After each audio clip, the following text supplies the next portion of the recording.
आणि आता top 9 news बघूया। सुरुवातीला महानगरपालिका निवडणुकीसंदर्भातल्या घडामोडी।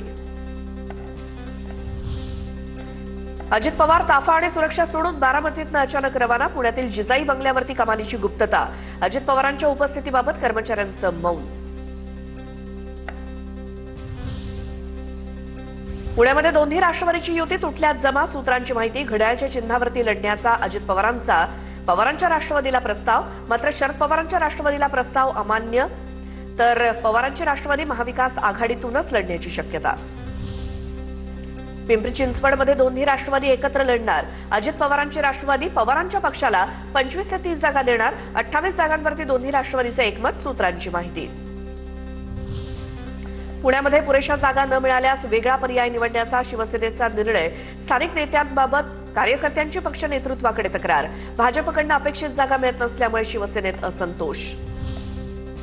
पुणे पालिकेत महाविकास आघाडी मनसेला सोबत घेण्याची शक्यता। पुण्यातील महाविकास आघाडीच्या बैठकीत मनसे पदाधिकाऱ्यांची उपस्थिती। मनसे, ठाकरेंची शिवसेना, शरद पवारांची राष्ट्रवादी आणि काँग्रेसच्या नेत्यांमध्ये बैठक संपन्न। पुण्यामध्ये काँग्रेस आणि ठाकरे गटाचा जागा वाटपाचा फॉर्म्युला ठरला।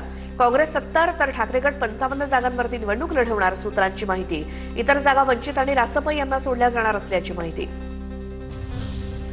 पुण्यातील महाविकास आघाडीच्या बैठकीमध्ये 1 ते 14 प्रभागांवरती चर्चा। उर्वरित प्रभागांवरती उद्या चर्चा होणार। महाविकास आघाडीच्या बैठकीनंतर सुषमा अंधारेंची माहिती। तर आज दुपारपर्यंत सर्व चित्र क्लिअर होईल। अंधारेंची प्रतिक्रिया। छत्रपती संभाजीनगरमधील भाजप आणि शिवसेना युतीचं जागा वाटप जवळपास निश्चित। छत्रपती संभाजीनगरमध्ये महानगरपालिकेत भाजप आणि शिंदेंच्या शिवसेनेच्या 99% जागा वाटप पूर्ण। भाजपचे नेते चंद्रशेखर बावनकुळेंची माहिती। भाजप पदाधिकारी आणि शिवसेना पदाधिकाऱ्यांमध्ये बैठक। संजय शिरसाट यांच्या निवासस्थानी रात्री उशिरा बैठक। या बैठकीला बावनकुळेंचा अतुल सावे, भागवत कराड, संजय केणेकर, किशोर शितोळे उपस्थित। आज 100% युतीची घोषणा होणार। बैठकीनंतर बावनकुळेंची माहिती। आणि आता टॉप 9 मोठ्या बातम्या बघूयात। मुंबईतील 200 जागांवरती भाजप आणि शिंदेंच्या शिवसेनेत एकमत।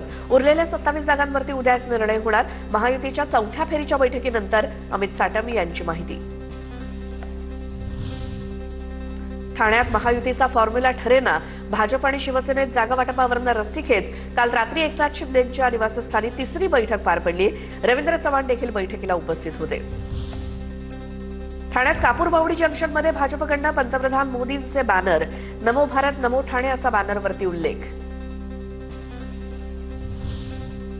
मशाल रॅली दरम्यान बाळासाहेब ठाकरेंच्या स्टाईलमध्ये आदित्य ठाकरेंचं गाडीच्या बोनेटवरती उभं राहून भाषण। मुस्लिम सोबत आल्यानंतर भाजपला त्रास होतो। रशीद मामूदच्या पक्षप्रवेशावरनं मुख्यमंत्री फडणवीसांनी केलेल्या टीकेला आदित्य ठाकरेंचं उत्तर।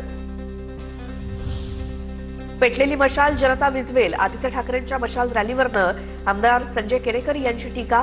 ठाकरेंनी मशाल पेटवण्यासाठी हिंदुत्वाचा विचार मातीत गाडलाय। केणेकरांचा हल्लाबोल।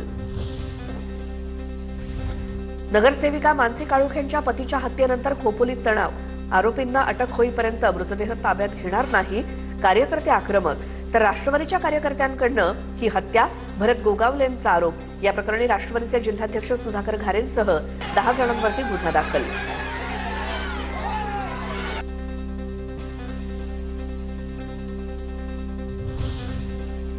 कोल्हापूर महानगरपालिका निवडणुकीसाठी काँग्रेसची पहिली यादी जाहीर। काँग्रेसकडनं पहिल्या यादीत 48 जणांचा समावेश। कोल्हापुरात काँग्रेस आणि ठाकरेंची शिवसेना पालिका निवडणूक एकत्र लढवणार।